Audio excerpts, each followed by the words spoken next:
अस्सलाम वालेकुम।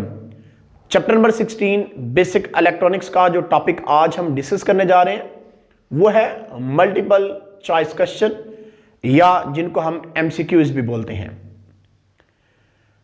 इस वीडियो को स्टार्ट करने से पहले मैं आपसे रिक्वेस्ट करूंगा कि इससे पहले हमने चैप्टर के अंदर जितने भी आर्टिकल्स हैं यानी सारे टॉपिक्स पे हमने वीडियोस ऑलरेडी अपलोड की हुई हैं। आप उन वीडियोस को लाजमी देखेगा और इसके साथ साथ आप चैप्टर नंबर 16 बेसिक इलेक्ट्रॉनिक्स को स्टार्ट से लेकर एंड तक लाजमी रीड करें। बुक की एक एक लाइन को ध्यान से समझें और इंपॉर्टेंट चीजों को आप हाईलाइट करें या अंडरलाइन करें। इस बात का बताने का मकसद क्या है, क्योंकि अक्सर स्टूडेंट जो हैं उनको फिजिक्स के एमसीक्यूज हैं वो मुश्किल लगते हैं। अब फिजिक्स के एमसीक्यूज मुश्किल लगने की वजह क्या है और एमसीक्यूज को हल करने का बेहतरीन तरीका, और आपका कभी भी कोई एमसीक्यूज गलत नहीं होगा, इसकी 100% गारंटी हम आपको देते हैं। अब ये एमसीक्यूज मुश्किल क्यों लगते हैं और आपको एमसीक्यूज हल करते हुए किन चीजों का सामना करना पड़ता है जिससे आपको लगता है कि आपका ये एमसीक्यूज गलत हो सकता है या आपका ये एमसीक्यूज गलत है और आपके एमसीक्यूज में पूरे मार्क्स नहीं आते। इन तमाम क्वेश्चंस के आंसर आज की वीडियो में आपको मिलने वाले हैं, तो इसलिए आपने इस वीडियो को एंड तक लाजमी देखना है और एक सेकंड के लिए भी आपने वीडियो जो है उसको स्किप नहीं करना। तो एक्सरसाइज के एमसीक्यूज को स्टार्ट करते हैं। एक्सरसाइज के एमसीक्यूज या जिसको मल्टीपल चॉइस क्वेश्चन भी आप बोलते हैं, तो पहला जो इसका एमसीक्यूज है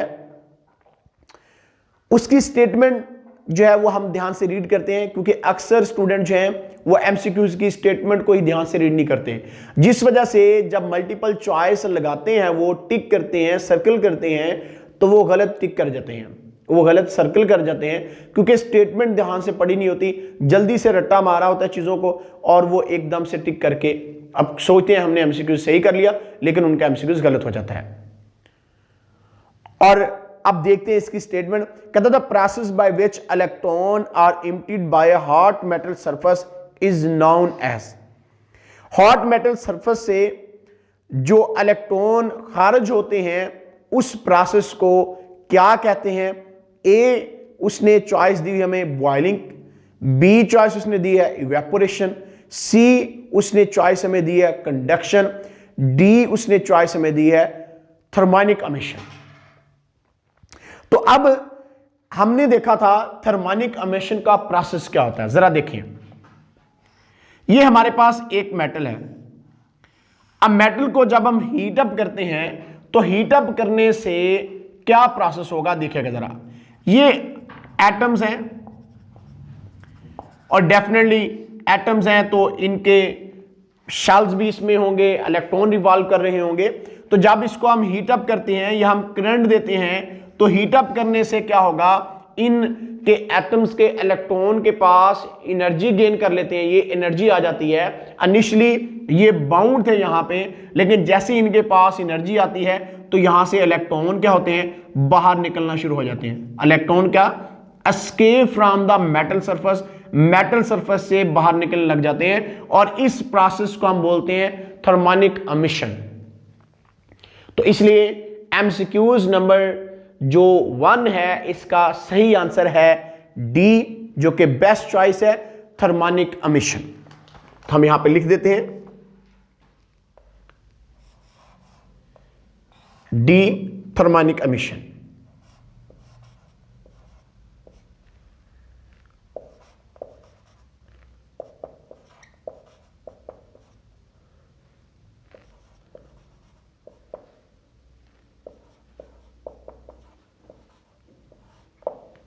तो ये हमारा ऑप्शन नंबर जो 1 था, एमसीक्यूज नंबर जो हमारा 1 था, इसकी बेस्ट चॉइस आपको बता दी डी, जो कि थर्मोनिक एमिशन है। बाकी चॉइस इसकी क्यों नहीं हो सकती? अब बॉइलिंग क्या है? बॉइलिंग आपको पता है कि वाटर जो होता है, पानी जो है उसको हम बॉइल करते हैं, तो वो तो इसका आंसर नहीं हो सकता था। इवेपोरेशन वो भी नहीं हो सकता, कंडक्शन भी नहीं हो सकता। तो बेसिक आपने सोचना ये होता है, एमसीक्यूज मुश्किल क्यों लगते हैं कि आपने चैप्टर को अच्छी तरह से रीड नहीं किया होता है, बुक की एक एक लाइन को आपने रीड नहीं किया होता। अब बुक के इस चैप्टर नंबर 16 में आपने देखा है कि इवेपोरेशन जो है वो कहीं इस्तेमाल नहीं हो सकता, ठीक है, और उसके साथ कंडक्शन जो है वो भी यहां पे इस्तेमाल नहीं हुआ वर्ड, और उसके बाद बॉइलिंग जो है ये भी इस्तेमाल नहीं हुआ। तो बहरहाल थर्मोडायनामिक एमिशन जो है, एमिशन ऑफ इलेक्ट्रॉन का वर्ड हमने बार बार इस्तेमाल किया, यानी मेटल की सरफेस से इलेक्ट्रॉन बाहर निकलते हैं, तो इसलिए हमें बड़ी आसानी के साथ पता चल गया था कि इसकी बेस्ट चॉइस डी जो कि थर्मोडायनामिक एमिशन है।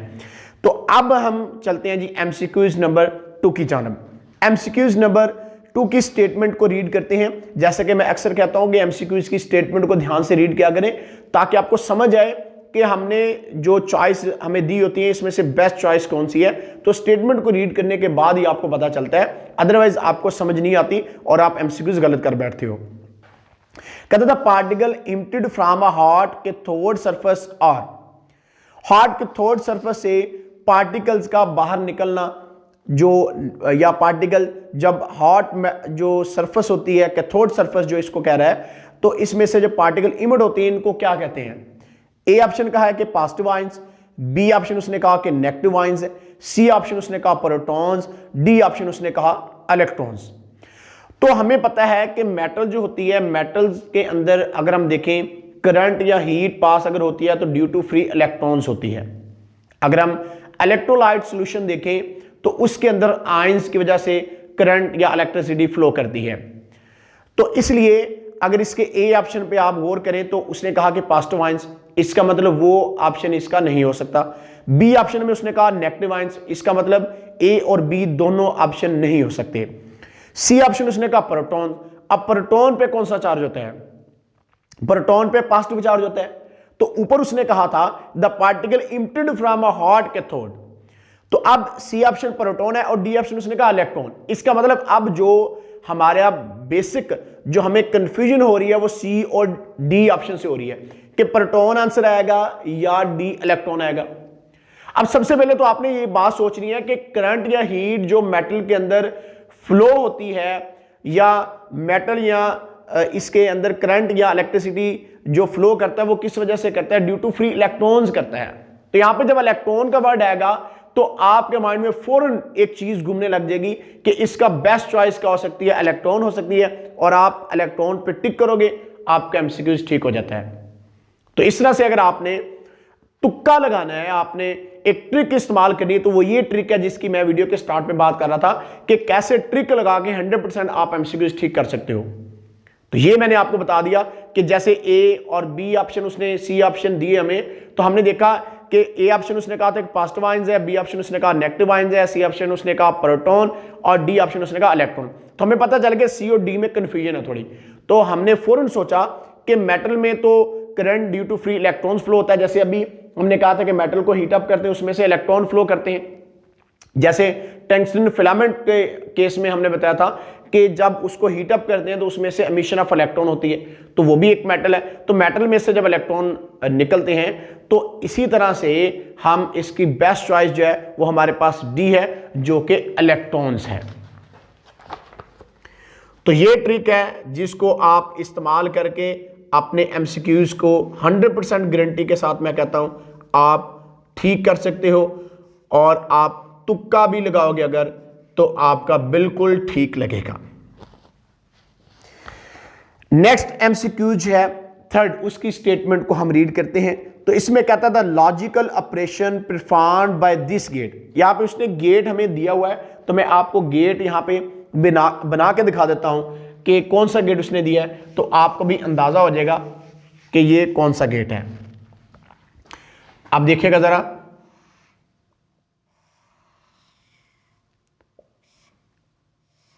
ये हमारे पास इसने एक ए एक बी इनपुट दी हुई है, और यहां पे एक छोटा सा बबल बनाया हुआ है, और ये एक्स है, मतलब आउटपुट हमारे पास है। अब आपको हम बेसिक गेट्स जब हमने पढ़े थे तो स्टार से आपको सारे सिंबल बना के दिखाते हैं, तो आई थिंक आपको फौरन से आपके माइंड में आ जाएगा कि कि ये कौन सा सिंबल जो हमने बनाया हुआ है। तो अब फिर से मैं स्टेटमेंट रीड कर देता हूं। एमसीक्यूज नंबर 3 जो था उसने कहा था the logical operation performed by this gate is.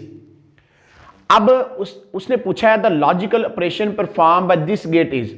ये जो गेट हमने सिंबल यहां पे बनाया हुआ है ये कौन सा ऑपरेशन परफॉर्म करता है, ये हमने बताना है कि किस गेट से लॉजिक ऑपरेशन जो है ये हासिल होता है। अब बेसिक गेट्स हमने पढ़े थे, 3 हमारे पास बेसिक गेट थे जिसमें एक एंड गेट था, एक आर गेट था और एक हमारे पास क्या था, नॉट गेट था। और एंड ऑपरेशन को जब हम इस गेट पे अप्लाई किया हमने तो ये एंड गेट बन गया। आर ऑपरेशन को जब इस गेट पे अप्लाई किया आर गेट बन गया। इसी तरह से जब हमने नॉट ऑपरेशन को इस गेट पे अप्लाई किया नॉट गेट बन गया। सो ऑन नैंड गेट और नॉट गेट बने। यानी कि हम जब ऐसा गेट जो एंड ऑपरेशन की इंप्लीमेंटेशन करता है या तामील करता है उसको बोलते हैं and gate, just like or और not gate and nand gate. और नॉट गेट में हमारे पास क्या होता है कि जब एंड गेट पे हम नॉट ऑपरेशन अप्लाई करते हैं नैंड गेट बन जाता है। और आर गेट यानी नार गेट जो है हमारे पास यानी आर ऑपरेशन के ऊपर जब नॉट ऑपरेशन अप्लाई करते हैं तो नार गेट हमारे पास बन जाता है। अब ये फिगर आप देखें, ये सिंबल जो है ये किस सिंबल से मैच कर रहा है, ध्यान से देखें जरा। अगर आपने बेसिक इलेक्ट्रॉनिक्स में and gate, or gate, not gate, nand gate और नार गेट की वीडियोस को आपने देखा, आपने टॉपिक्स को अच्छी तरह से स्टडी किया तो आई थिंक ये एमसीक्यूज आपके लिए कोई मुश्किल नहीं है, बड़ा ही आसान है। अब देखें, अगर हम देखें कि ये सिंबल इसके साथ मैच कर रहा है, नहीं कर रहा, इसके साथ नहीं मैच कर रहा, आर गेट के साथ भी नहीं मैच किया, एंड गेट के साथ भी नहीं किया, नॉट गेट के साथ भी नहीं मैच कर रहा। नैंड गेट में अगर आप देखें तो नैंड गेट में इनपुट दो, ये बबल लगा हुआ है, क्योंकि नैंड गेट बेसिकली एंड और नॉट से मिलकर बना होता है, इसीलिए हम आगे बबल लगाते हैं इसके। तो इसका मतलब ये गेट रहा हमारे पास नैंड गेट। अब एमसीक्यूज में देखते हैं कि उसने ऑप्शन हमें कौन कौन से दिए। पहला ए ऑप्शन उसने कहा था कि एंड, इसका मतलब वो नहीं हो सकता। बी ऑप्शन उसने दिया हमें नॉर, इसका मतलब वो भी नहीं हो सकता। सी ऑप्शन हमें उसने दिया है नैंड और डी ऑप्शन उसने हमें दिया और। तो इसका मतलब इसकी जो बेस्ट चॉइस है वो सी है जो कि नैंड है। यानी ये लॉजिकल ऑपरेशन परफॉर्म्ड जो इस गेट से होगा वो होगा नैंड ऑपरेशन होगा। तो इसलिए एमसीक्यूज नंबर जो 3 है इसका सही जो बेस्ट चॉइस है वो सी है जो कि नैंड है।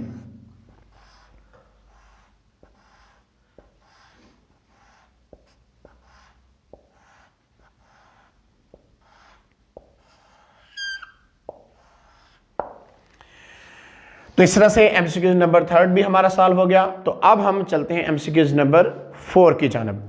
तो इसकी भी स्टेटमेंट हम ध्यान से रीड करते हैं। तो इसकी स्टेटमेंट में उसने कहा and gate can be formed by using 2। And gate जो होता है वो किन 2 गेट्स को मिला के हमें हासिल होता है। कौन से 2 गेट्स इस्तेमाल करें तो एंड गेट जैसी आउटपुट जो है वो हमें हासिल होती है।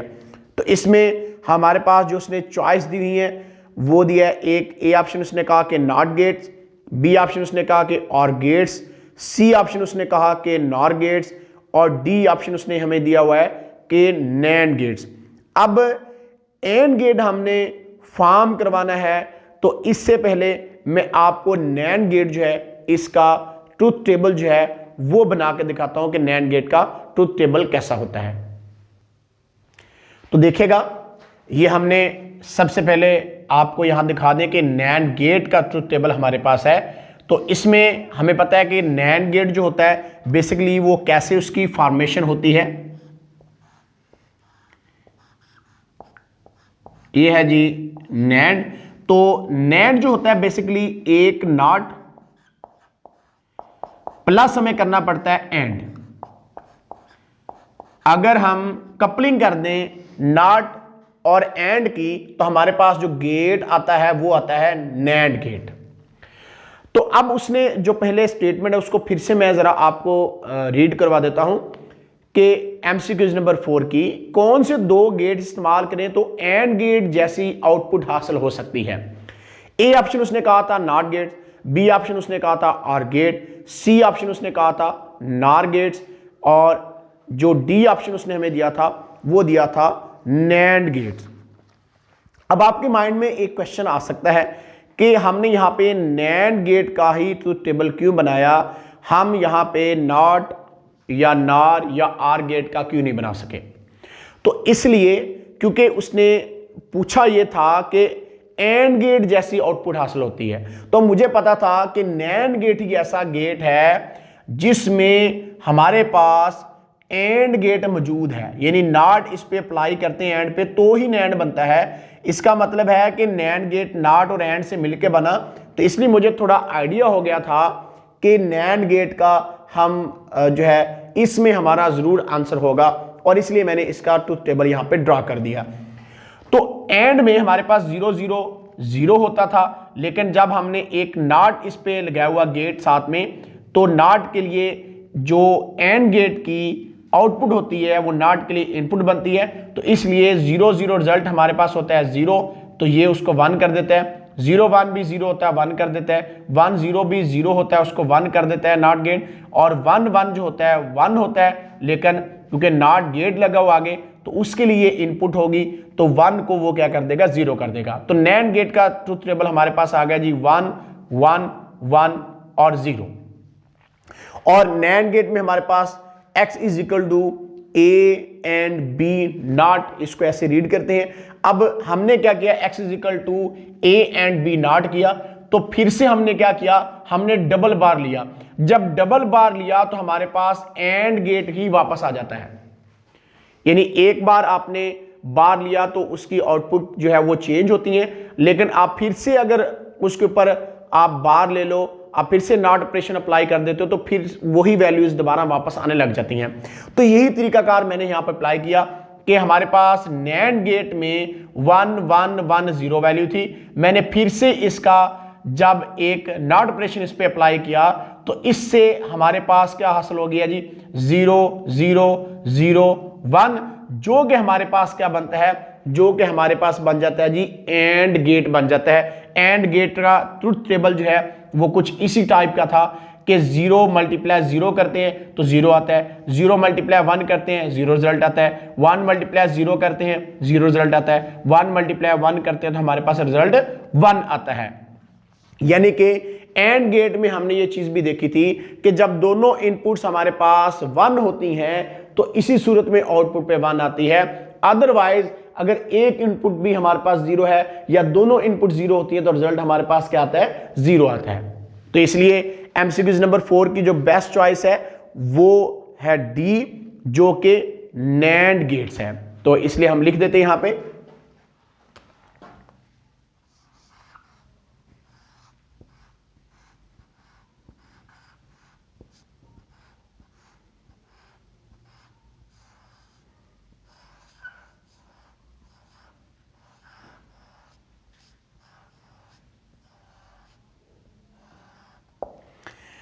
तो आई थिंक एमसीक्यूज नंबर 4 में अक्सर स्टूडेंट की जो कंफ्यूजन होती है वो अब दूर होगी। तो अब हम देखते हैं एमसीक्यूज नंबर 5 की स्टेटमेंट को। कहता था आउटपुट ऑफ अ 2 इनपुट नार गेट इज 1 व्हेन। अब कहता है कि नार गेट जो है इसकी आउटपुट 1 कब होगी, जब 2 इनपुट नार गेट की अगर 1 हो तो आपने इसकी आउटपुट का बताना है, यानी 2 गेट्स की आउटपुट 1 होगी अगर दोनों की इनपुट क्या हो कि 2 गेट्स की आउटपुट जो होगी वो 1 होगी। तो मैं सबसे पहले आपको नार गेट का ट्रुथ टेबल बना के दिखाता हूं। तो देखिएगा ट्रुथ टेबल इसका, सबसे पहले सैंपल इसका नार गेट का ये होता है। अब नार गेट को मैं यहां पे लिख के दिखाता हूं आपको जरा नार गेट बेसिकली होता क्या है। तो जो नार गेट होता है इसमें हमारे पास एक नॉट गेट होता है और एक इसमें क्या होता है आर गेट, यानी नॉट प्लस आर अगर हम करते हैं तो हमारे पास जो गेट फॉर्म में आता है वो होता है नार गेट। अब फिर से स्टेटमेंट को रीड करना बहुत जरूरी है ताकि आपको समझ आए कि पूछा क्या गया था और हमने बताना क्या है। साथ में हम इसके एमसीक्यूज भी देख लेते हैं कि इसने एमसीक्यूज हमें कौन कौन से दिए। कहता था आउटपुट ऑफ अ 2 इनपुट नार गेट इज 1 व्हेन, 2 गेट्स की आउटपुट 1 होगी अगर दोनों की इनपुट हो।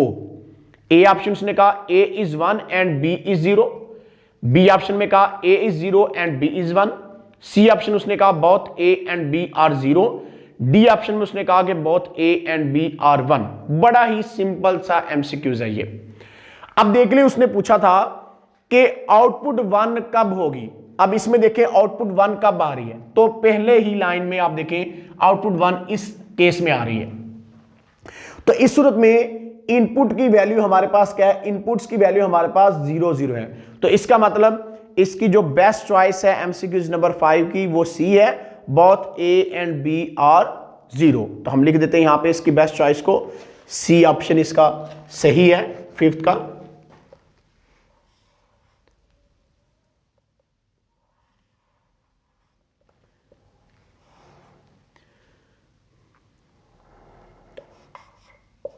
both A and B are 0।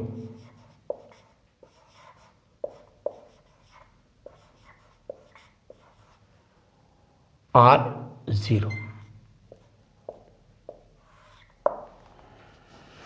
लो जी एमसीक्यूज नंबर 5 जो है वो भी हमारा सॉल्व हो गया। तो अब हम एमसीक्यूज नंबर 6 की जानब चलते हैं। कहता है if x is equal to a and b then x is 1, यानी x 1 कब होगा, आउटपुट पे 1 कब आएगी, जबकि एंड गेट की उसने इक्वेशन दी हुई है। एमसीक्यूज के आंसर भी उसने हमें दिए हुए हैं। ए ऑप्शन में कहता है a and b are 1, B option में कहता है कि a or b is 0, C option में कहता है कि a is 0 and b is 1, D option में कहता है कि a is 1 and b is 0। तो सबसे पहले हम इसका ट्रुथ टेबल आपको बना के दिखाते हैं, देन आपको इसका आंसर करना बहुत ही आसान हो जाएगा। तो अब फिर से स्टेटमेंट को जरा समझिएगा। हमने ट्रुथ टेबल इसका ड्रा कर दिया, एंड गेट का ये सिंबल होता है, एंड गेट का ये इसकी इक्वेशन है और साथ में इसका ट्रुथ टेबल है।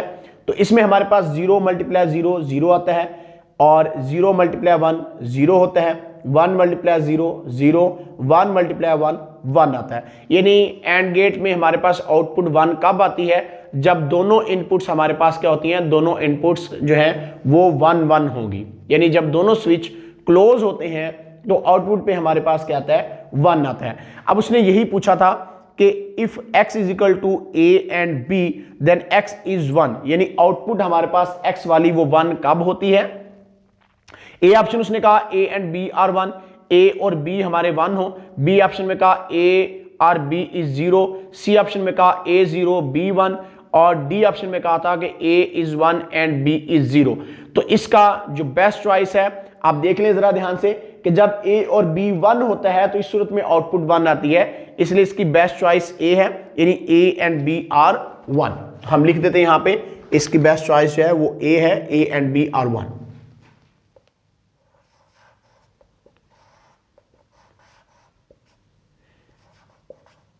A and B are 1, यानी जब दोनों इनपुट्स हमारे पास जो है वो 1 होती हैं तो इस सूरत में हमारे पास आउटपुट पे 1 आता है।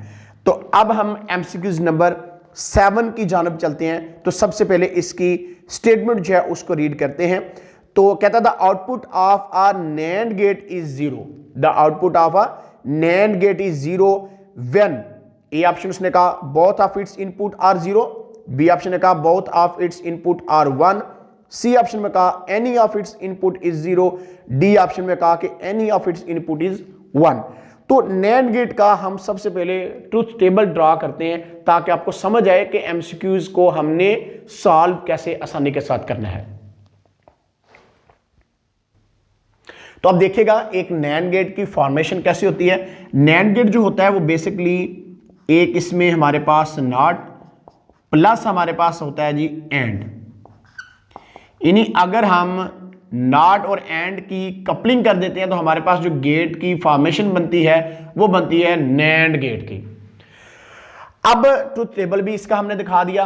एंड के केस में हमारे पास 0 मल्टीप्लाई 0 0, 0 मल्टीप्लाई 1 0, 1 मल्टीप्लाई 0 0, 1 मल्टीप्लाई 1 1 आता था। लेकिन जब हमने इस एंड गेट के साथ एक नॉट गेट लगा दिया तो नॉट के लिए एंड की जो आउटपुट थी वो नॉट के लिए इनपुट बन गई।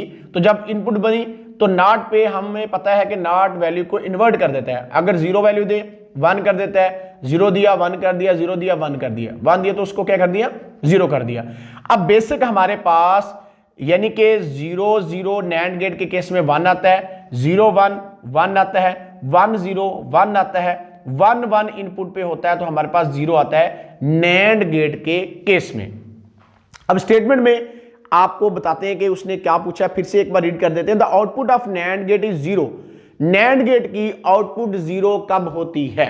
अब देखिए नैंड गेट की 0 आउटपुट कब हुई? यहां पे हुई नहीं, यहां पे नहीं, यहां पे भी नहीं। तो इसका मतलब आउटपुट कहां पे 0 हो रही है? यहां पे 0 हो रही है। तो इस सूरत में इनपुट देखें आप क्या है हमारे पास है, इनपुट हमारे पास ये है। इनपुट हमारे पास क्या है जी? इनपुट हमारे पास 1 1 है। तो इस तरह से हमारी जो इसमें से बेस्ट चॉइस बन रही है वो बी है। Both of its inputs are 1। जब दोनों इनपुट्स जो हैं वो 1 होती हैं तो output of a nand gate क्या हो जाती है? वो 0 हो जाती है। तो इसकी बेस्ट चॉइस हम यहां पे लिख भी देते हैं। तो इसके लिए मुझे ये अब रेज करना पड़ेगा।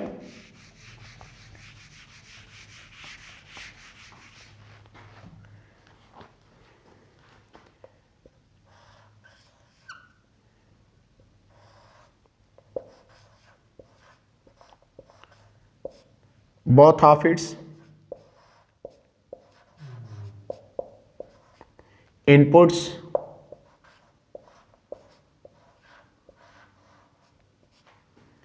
are 1।